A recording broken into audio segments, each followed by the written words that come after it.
በዓለም ላይ በቢሊዮን የሚቆጠሩ ሰዎች አሉ። ነገር ግን ጥቂቶቹ ብቻ ናቸው ታሪክ ሰርተው የሰዎችን ሕይወት ቀይረውና ስማቸውን በደማቅ ቀለም ጽፈው የሚያልፉት። ለመሆኑ እነዚህ ሰዎች ምን የተለየ ምስጢር አላቸው?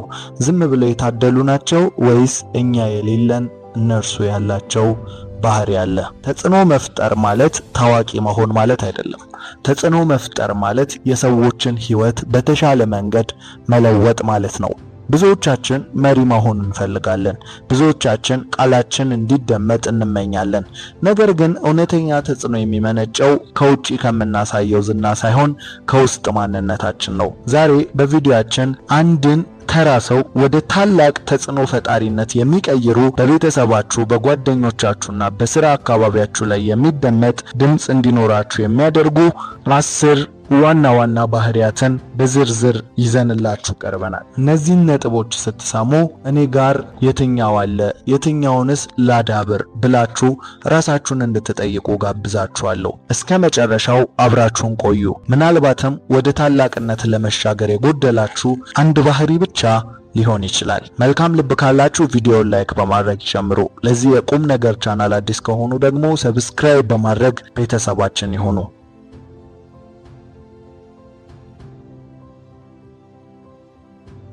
አሁን በቀጥታ ወደ 10 ነጥቦች እንለፍ። ወደ መጀመሪያው ነጥብ ስንመጣ የምናገኘው ግልጽ ራዕይ ወይም ቪዥን የሚለውን ነው። ተጽዕኖ ፈጣሪ ሰዎች ዝም ብለው የሚጓዙ ሳይሆኑ መድረሻቸውን ቀድመው የሚያውቁ ተማሪዎች ናቸው። ራዕይ ማለት ነገ የሚሆነውን ዛሬ በአእምሮ ምናብ ቀድሞ የማየት ጥበብ ነው። ብዙ ሰዎች የሚኖሩት ለዛሬ ብቻ ነው። ተጽዕኖ ፈጣሪ ሰው ግን ዛሬ ላይ ቆሞ የነገን ብርሃን ያያል። ሌሎች ሰዎች ጨለማና እንቅፋት ብቻ በሚታያቸው ቦታ ላይ እሱ ግን መውጫና መፍትሄውን ቀድሞ ይመለከታል። ራዕይ ለአንድ ተጽዕኖ ፈጣሪ ሰው እንደ ኮምፓስ ነው። በመንገድ ላይ የትኛውንም አይነት ማዕበል ቢነሳ ከፊት ለፊቱ የሚታየውን ትልቅ ህልም መሪ ስለሚሆን በፍጹም አቅጣጫውን አይስትም። ታዋቂዋ ጸሐፊ ሄለን ኬለር በአንድ ወቅት እንዲህ ብላ ተጠይቃ ነበር፣ ከዓይነ ስውርነት የከፋ ነገር አለ? እሷም ስትመልስ ዓይን ኖሮት ራዕይ የሌለው ሰው ነው በማለት ነበር የመለሰችው። ይህ ትልቅ ትምህርት አለው። ማየትና መመልከት ይለያያሉ። ማየት በዓይን ነው፣ መመልከት ወይም ራዕይ ግን በልብና በአእምሮ ነው። የማርቲን ሉተር ኪንግን ታሪክ ብንመለከት አሜሪካ በዘረኝነት በታወከችበት ጥቁሮች መብት ባልነበራቸው ጊዜ እሱ ግን ገና ያልመጣችውንና ጥቁርና ነጭ በእኩልነት የሚኖሩባትን ሀገር በአእምሮ ሳላት። ያም ህልም አለኝ I have a dream የሚለው ግልጽ አባባሉ ወደዛ መዳረሻ ደረሰው። በዚህም አባባሉ ይታወቃል። በሚሊዮኖች የሚቆጠሩ ሰዎችን ልብ አሸንፎ እስከ ዛሬ ድረስ ስሙ ይነሳል። ተጽዕኖ ፈጣሪ ለመሆን ከፈለጋችሁ መጀመሪያ ራሳችሁን እንዲህ ብላችሁ ጠይቁ፣ እኔ ወዴት ነው እየሄድኩ ያለሁት? በዙሪያው ያሉ ሰዎችስ ምን አይነት ተስፋ ነው የማሳያቸው? ራዕይ የሌለው መሪ የሚከተለው ሰው የለም። የት እንደሚሄድ የማናውቀውን ሰው ደግሞ ማንም ሊከተለው ስለማይችል ማለት ነው። ስለዚህ አንድን ተራ ሰው ወደ ታላቅ ተጽዕኖ ፈጣሪነት የሚቀይረው የመጀመሪያው ሚስጥር በውስጡ የሚነድና ለሌሎችም ብርሃን የሚሆን ግልጽ ራዕይን መያዙ ነው። ራዕይ ካላችሁ ሰዎችን ማሳመን አይጠበቅባችሁም። ራዕዩ ራሱ ሰዎችን እንደ ማግኔት ይስባቸዋል። ስለዚህ የመጀመሪያው ነጥብ ግልጽ ራዕይ ነው ማለት ነው። ሁለተኛው ተጽዕኖ ፈጣሪ ሰው ዋነኛ መለያው የሆነው አርአያነት ነው። በዓለማችን ላይ ብዙ ተናጋሪዎች አሉ። ነገር ግን እውነተኛ ተጽዕኖ ፈጣሪዎች የሚለዩት በሚናገሩት ሳይሆን በሚያደርጉት ነው። ተጽዕኖ መፍጠር ማለት አድርጉ ብሎ ማዘዝ ሳይሆን እኔ የማደርገውን እናድርግ ብሎ ቀድሞ መገኘት ነው። ብዙ ሰዎች በቃላት ሰዎችን ለመለወጥ ይጥራሉ። ነገር ግን የሰው ልጅ በተፈጥሮ የሚሰማውን ሳይሆን የሚያየውን ነው የሚያምነው። እውነተኛ ተጽዕኖ ፈጣሪ ሰው ቃሉን በተግባር የሚተረጉም የቆመለትን እውነት በራሱ ሕይወት ላይ መጀመሪያ የሚያሳይ ሰው ነው። ታላቁ የሰላም ተምሳሌት ማህተመ ጋንዲ አንድ ድንቅ አባባል አለው። ሰዎች አንተን እንዲያከብሩ ከፈለክ መጀመሪያ አንተ ለሰዎች ክብር ስጥ። ሰዎች ታታሪ እንዲሆኑ ከፈለክ ካንተ መጀመሪያ ቀድመ ስራ ቦታ ላይ ተገኝ ይላል። አንድ ምሳሌ ላንሳላችሁ። በአንድ ወቅት አንዲት እናት ልጇን ወደ ጋንዲ ዘንድ ይዛ መጣች። ልጄ ስኳር ስለሚወድ እባክህ እንዳይበላ ንገረው አለቻቸው። ጋንዲም ከ2 ሳምንት በኋላ ተመለሽ አሏት። ከ2 ሳምንት በኋላ እናትየው ስትመጣ ጋንዲ ልጁን አቅርበው ልጄ ስኳር አትብላ ለጤና ጥሩ አይደለም አሉት። እናትየው ግራ በመጋባት ይህንን ለማለት ለምን 2 ሳምንት ፈጀብህ ስትል ጠየቀቻቸው። ጋንዲም ሲመልስ ከ2 ሳምንት በፊት እኔ ራሴ ስኳር በላ ነበረ። እኔ እያደረኩት እሱ እንዳያደርገው በመክረው ምንም ተጽዕኖ አይኖረውም አሏት። ይህ ነው እንግዲህ አርአያነት። ተጽዕኖ ፈጣሪ ሰዎች ተከተሉኝ አይሉም። ይልቁኑ አብረን እንስራ ብለው መሬት ወርደው አቧራውን አብረው ይለብሳሉ። የነሱ ህይወት ለሰዎች ትልቅ መጽሐፍ ይሆናል ማለት ነው። ዛሬ ራሳችሁን ጠይቁ። እኔ ሌሎች ሰዎች የምመክረውን ምክር እኔ ራሴ በህይወቴ እየኖርኩት ነው? መልሱ አዎ ከሆነ እንኳን ደስ አላችሁ።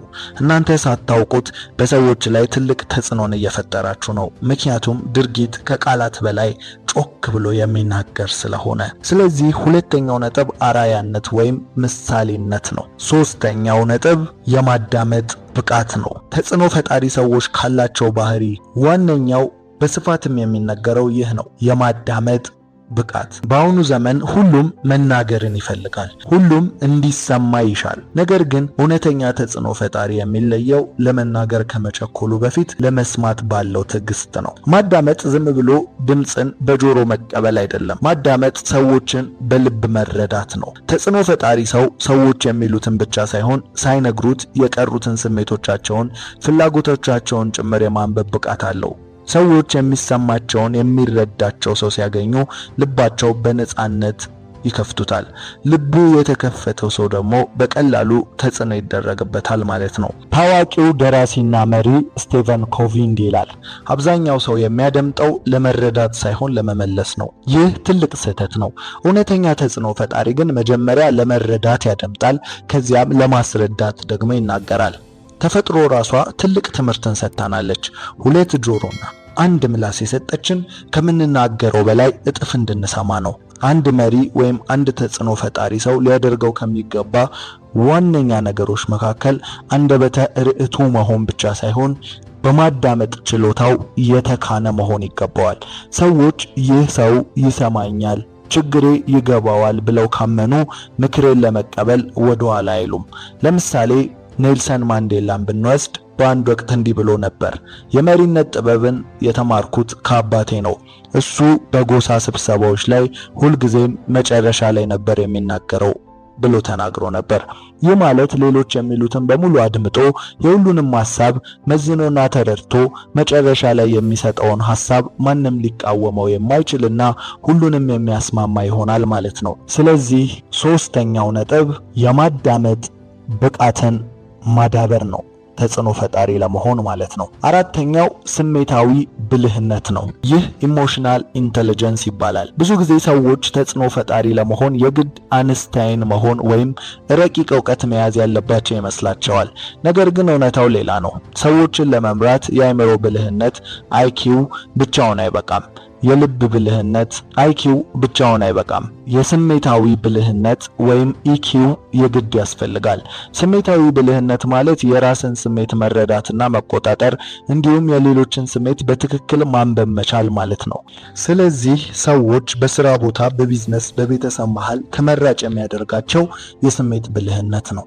የስሜት ብልህነት ማለት በእነርሱ ላይ የሚፈጠረውን የትኛውንም አይነት ቀውስ ሆነ ደስታ የሚያስተናግዱበት መንገድ ነው። የስሜት ብስለት ሲኖራችሁ የጀመራችሁትን ጥረት ለምን ውጤት አልሰጠኝም ብላችሁ አታቆሙም። የስሜት ብስለት 4 ደረጃዎች አሉት። የመጀመሪያው ራስን መረዳት ነው።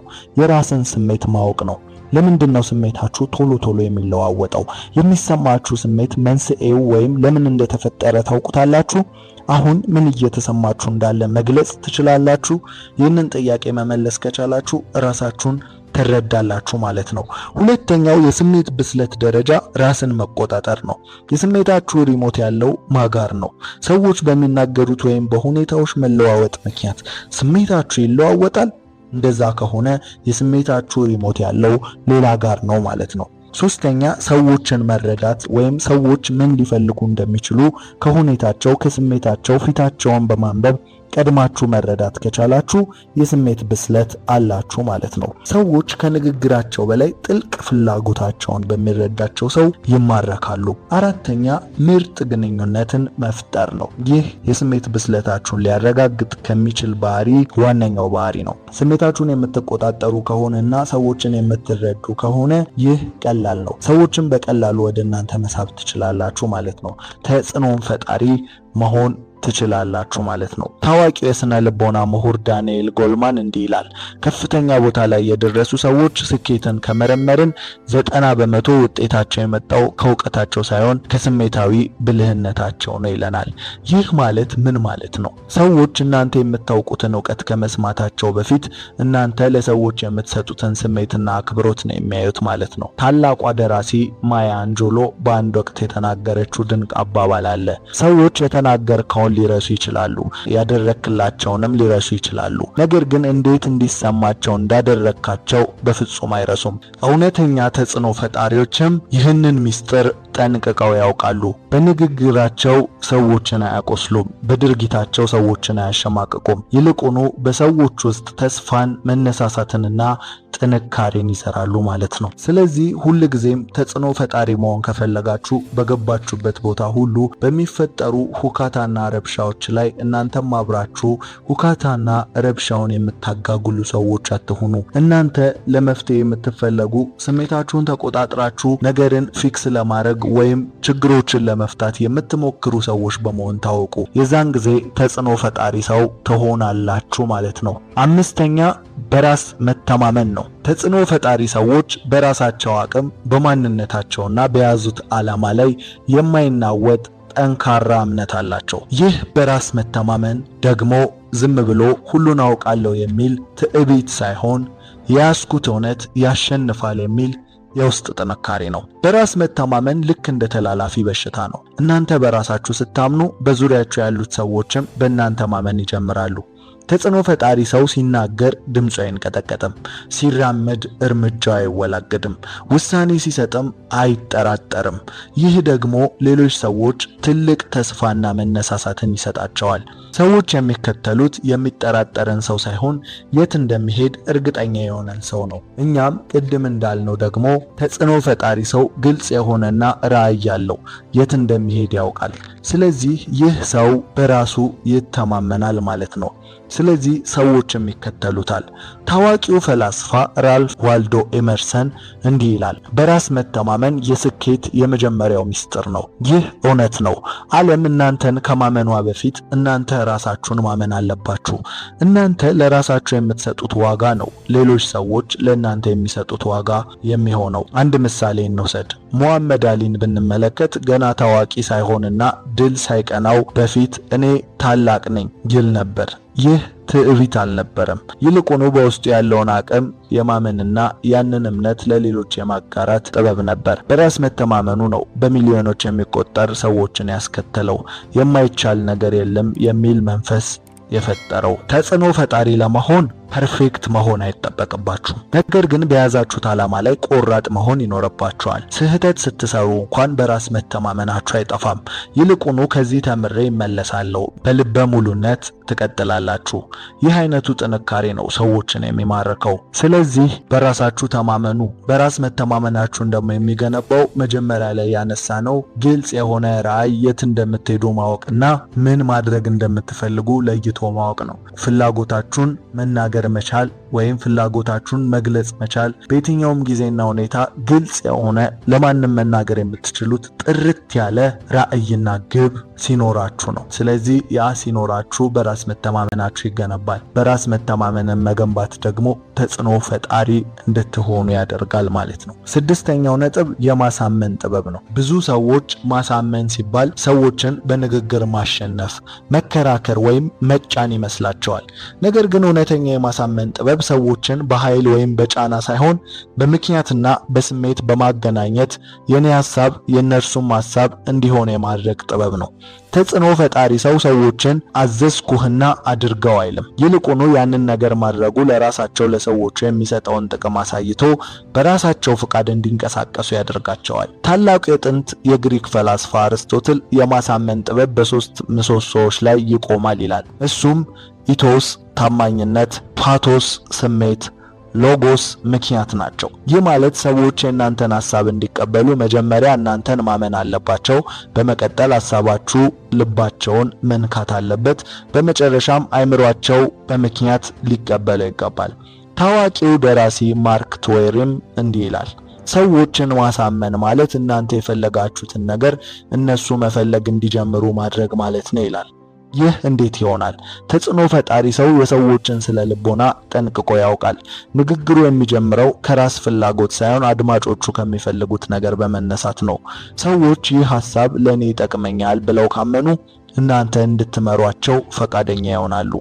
አንድ ታሪካዊ ምሳሌ ላንሳላችሁ። አብርሃም ሊንከን ጠበቃ በነበረበት ጊዜ ሰዎችን የሚያሳምንበት መንገድ አስደናቂ ነበር። ክርክር ሲጀመር መጀመሪያ የሚቃወሙትን ሰዎች ሐሳብ ልክ እንደነሱ ሆኖ በደንብ ያብራራው ነበር። ተቃዋሚዎቹም ይህ ሰው ሐሳባችንን በሚገባ ተረድቷል ብለው መከላከላቸውን ሲያወርዱ፣ እሱ ደግሞ በረጋ መንፈስ የራሱን የተሻለ መፍትሄ ያቀርባል። ያን ጊዜ ሰዎች ሳይገደዱ በራሳቸው ፍቃድ የሱን ሐሳብ ይቀበሉታል። ተጽዕኖ ፈጣሪ ለመሆን ከፈለጋችሁ አነጋገራችሁን መፈተሽ ይኖርባችኋል።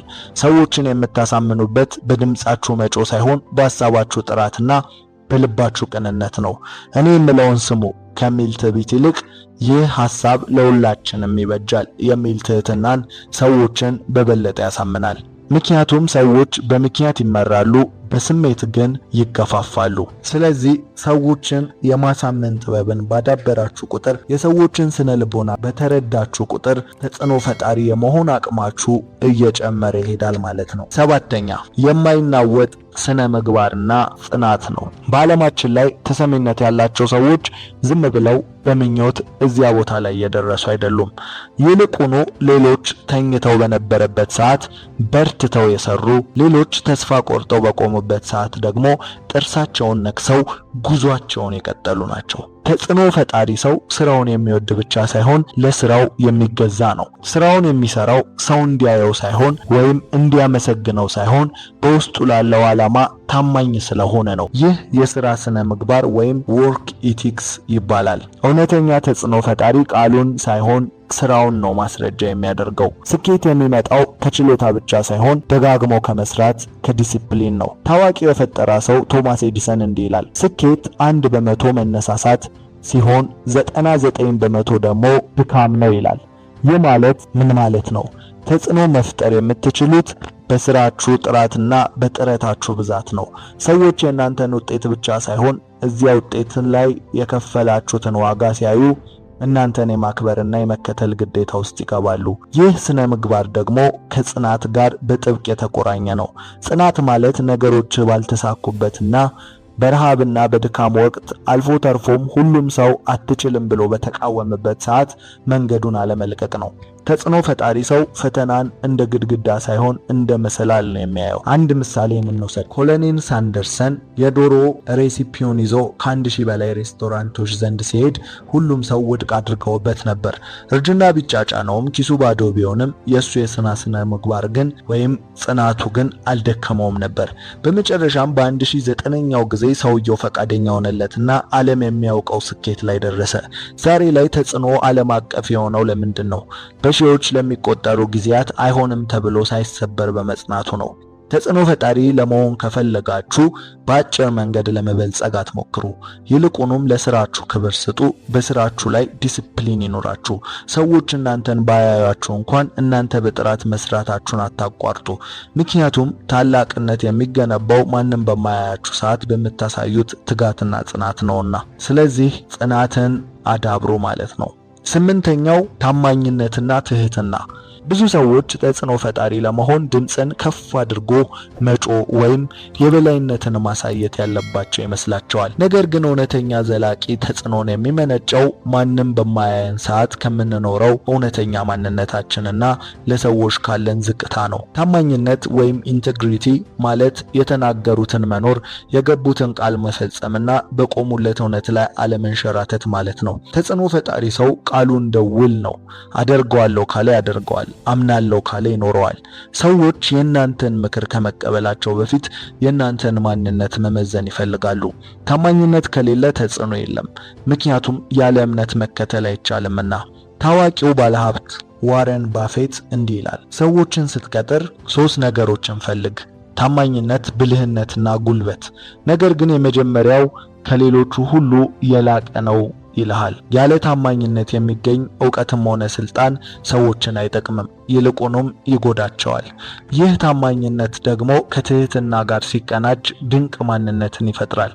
ትህትና ማለት ራስን ዝቅ አድርጎ ማየት ሳይሆን ራስን አሳንሶ አለማሰብ ነው። ተጽዕኖ ፈጣሪ ሰው ሁሉን አውቃለሁ አይልም። ከማንኛውም ሰው ለመማር ዝግጁ ነው። ስህተት ሲሰራ ተሳስቻለሁ ብሎ ለመጠየቅ አይፈራም። ትህትና ሰዎችን ወደ እናንተ እንዲቀርቡ ያደርጋል። ትዕቢት ግን ሰዎችን ያርቃል። አንድ ድንቅ ምሳሌ ላንሳላችሁ። ሲኤስ ሉዊስ እንዲህ ይላል፣ ትህትና ማለት ስለ ራስህ ያነሰ ማሰብ ሳይሆን ስለ ራስህ የምታስበውን ጊዜ መቀነስ ነው ይላል። ይህ ትንሽ ጠለቅ ያለ ፍልስፍና ነው።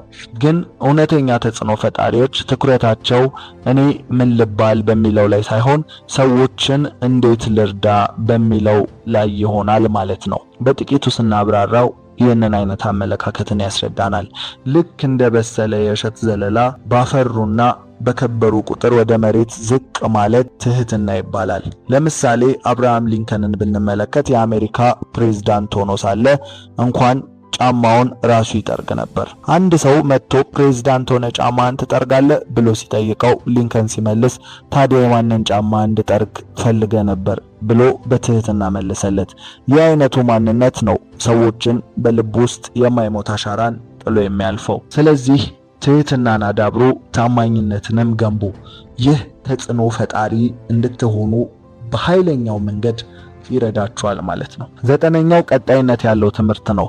ወደ 9ኛውና የተጽዕኖ ፈጣሪዎች የእድገት ሚስጥር ወደ ሆነው ነጥብ ስንመጣ የምናገኘው ቀጣይነት ያለው ትምህርት ነው ወይም ኮንቲኒየስ ለርኒንግ የሚባለው ማለት ነው። ብዙ ሰዎች ትምህርት የሚያበቃው ዲግሪ ሲጫን ወይም ስራ ሲያዝ ይመስላቸዋል። ነገር ግን እውነተኛ ተጽዕኖ ፈጣሪዎች ትምህርት የህይወት ዘመን ጉዞ መሆኑን ያውቃሉ። ዓለም በየቀኑ በሚቀየርበት በዚህ ዘመን መማር ያቆመ ሰው መሪነቱ ተጽዕኖ እዚያ ጋር ያበቃለታል ማለት ነው። ተጽዕኖ ፈጣሪ ሰው ሁሉን አውቃለሁ ከሚል ትዕቢት የጸዳ ነው። ሁልጊዜም አዳዲስ ነገሮችን ለመረዳት ያነባል፣ ይጠይቃል፣ ይመረምራል። ዕውቀት ልክ እንደ ውሃ ነው። ካልፈሰሰ ይገማል፣ ካልታደሰ ደግሞ ይደርቃል። በዙሪያችሁ ያሉ ሰዎች እናንተን እንዲከተሏችሁና እንዲያደምጧችሁ እናንተ ሁልጊዜም ከነሱ አንድ እርምጃ ቀድማችሁ በአዲስ ዕውቀትና ጥበብ መታደስ ይኖርባችኋል። ታዋቂው የቴክኖሎጂ ፈጣሪና ቢሊዮነር ቢል ጌትስ በአንድ ወቅት እንዲህ ተብሎ ተጠይቆ ነበር። ከማንኛውም ልዕለ ኃያል ወይም ሱፐር ፓወር ወይም እንደ አስማት ማለት ነው ከሱ ውስጥ አንዱ ይሰጥ ብትባል የትኛውን ትመርጣለህ ተብሎ ተጠየቀ። እሱም ሲመልስ መጽሐፍን በጣም በፍጥነት የማንበብና የመረዳት ችሎታን አለ። አስቡት፣ ይህ የዓለም ላይ ካሉ ሀብታም ሰዎች ውስጥ አንዱ የሆነው ሰው ነገር ግን አሁንም ትልቅ ፍላጎቱ ዕውቀትን መጨመር ነው። ታላቁ መሪ ማህተመ ጋንዲ ደግሞ እንዲህ ይላል፣ ነገ እንደምትሞት ሆነ ኑር፣ ለዘላለም እንደምትኖር ሆነ ግን ተማር ይላል። ይህ ትልቅ ፍልስፍና ነው። መማር አእምሮአችንን ያሰፋዋል፣ አመለካከታችንንም ያድሰዋል፣ እንዲሁም ለችግሮች የምትሰጡትን መፍትሄ ጥራት ይጨምረዋል። ሰዎች ዕውቀትና ጥበብ ወዳለበት ሰው እንደ ንብ ይሳባሉ። አብርሃም ሊንከን በወጣትነቱ ትምህርት ቤት የመሄድ እድል አልነበረውም። ነገር ግን መጽሐፍትን ለማግኘት ማይሎችን በእግሩ ይጓዝ ነበር። ያ የንባብና የመማር ጥማቱ ነው አንድን ተራ ገበሬ ወደ ታላቅ የሀገር መሪነት የቀየረው። ተጽዕኖ መፍጠር የሚጀመረው ራስን በማብቃት ነው። ራስን ማብቃት ደግሞ ያለ ዕውቀት አይታሰብም። ግን ይህንን ስንል ይህ በትምህርት የሚገኘውን በሌጋል በሆነው የትምህርት ስርዓት ውስጥ የሚገኘውን ዕውቀት እያልን እንዳልሆነ ግን ልብ ልትሉት ይገባል። ያ ዕውቀት ምናልባት ለወረቀትነት ለአንዳንድ ቦታ ሊጠቅማችሁ ይችላል፣ ግን ህይወታችሁ ላይ ተጽዕኖን መፍጠር በምትችሉበት ልክ ሊጠቅማችሁ አይችልም። ስለዚህ አሁን እያወራን ያለነው በምትፈልጉት ዘርፍ ላይ ዕውቀትን ስለማካበት ነው ማለት ነው እንጂ በማትፈልጉትም ዘርፍ ላይ በሁሉም ነገር ላይ ዕውቀትን ስለማካበት ሳይሆን በምትፈልጉበትና ልታድጉ በምትፈልጉበት ዘርፍ ላይ መጽሐፍትን ማንበብ እንዲሁም የተለያዩ ዕውቀቶችን መሰብሰብን በተመለከተ ያነሳነው ሐሳብ ነው ማለት ነው። ታላቅነት የሚገኘው ሁልጊዜም ተማሪ መሆን ለሚችሉ ሰዎች ብቻ ስለሆነ 9ኛውን ነጥብ በትኩረት ተመልከቱ። ተጽዕኖ ፈጣሪ መሆን ከፈለጋችሁ ራሳችሁን ዘወትር አስተምሩ። 10ኛው እና የመጨረሻው ሌሎችን ማብቃት ነው። ብዙ ሰዎች ተጽዕኖ ፈጣሪ መሆን ማለት ብቻዬን ልታይ፣ እኔ ብቻ ልታወቅ፣ እኔ ብቻ ልደመጥ ማለት ይመስላቸዋል። ነገር ግን እውነተኛ ተጽዕኖ ፈጣሪ የራሱን ብርሃን ብቻ የሚያበራ ሳይሆን ዙሪያ ያሉ ሰዎችም ብርሃናቸው እንዲበራ ሻማ የሚሆን ሰው ነው። ሌሎች ሻማዎችን በማብራት ምክንያት ያንተ ሻማ አይጠፋም የሚል አባባል አንድ ጊዜ አንብቤ ነበር። ይህ እውነት ነው። የሌሎችን ሻማዎች ስለለኮሳችሁ በእናንተ የእሳት ብርሃን የእናንተ ሻማ አይጠፋም። ስለዚህ ለሌሎች ብርሃን መሆን ቻሉ፣ ወይም የሌሎችንም ስኬት ደግፉ፣ የሌሎችንም መንገድ አቅኑ። ታዋቂው የመሪነት ጥበብ ላይ ብዙ ትምህርቶችን የሚያስተምረው ጆን ማክስዌል እንዲህ ይላል፣ መሪነት ማለት ሰዎችን በስልጣናችሁ መጫን ሳይሆን ሰዎችን የራሳቸውን ብቃት እንዲያወጡ መርዳት ማለት ነው ይላል። እውነተኛ ተጽዕኖ ፈጣሪ ብቻውን ተራራው ጫፍ ላይ አይቆምም ወይም መቆምን አይፈልግም። ይልቁኑ በዙሪያ ያሉት ሰዎች አብረውት እንዲቆሙ እጃቸውን እየያዘ የሚጎትት ነው። ተጽዕኖ የሚለካው እሱ በሌለበት ሰዓት ስራው በሚቀጥልበትና በሱ ዕውቀት በበቁ ሰዎች ብዛት ነው። ሌሎችን ማብቃት ማለት ሰዎችን በራሳቸው እንዲተማመኑ ማድረግ፣ አቅማቸውን እንዲያውቁ መርዳትና የራሳቸውን ውሳኔ እንዲወስኑ እድል መስጠት ማለት ነው። ተጽዕኖ ፈጣሪ ሰው የሰዎችን ስህተት አይፈልግም። ይልቁኑ በውስጣቸው ያለውን አልማዝ ፈልፍሎ ያወጣል። የሰዎችን እድገት ለእሱ ስጋት ሳይሆን ኩራት ነው። የዓለማችን ታላላቅ መሪዎችን ብንመለከት ትልቁ ስራቸው መሪዎችን ማፍራት ነበር። ኔልሰን ማንዴላ ከእስር ቤት ሲወጣ ደቡብ አፍሪካን መምራት ሲጀምር ትልቁ ስራው የበቀል ፖለቲካ ሳይሆን ወጣቱ ትውልድ በትምህርትና በስነ ልቦና ማብቃት ነበር።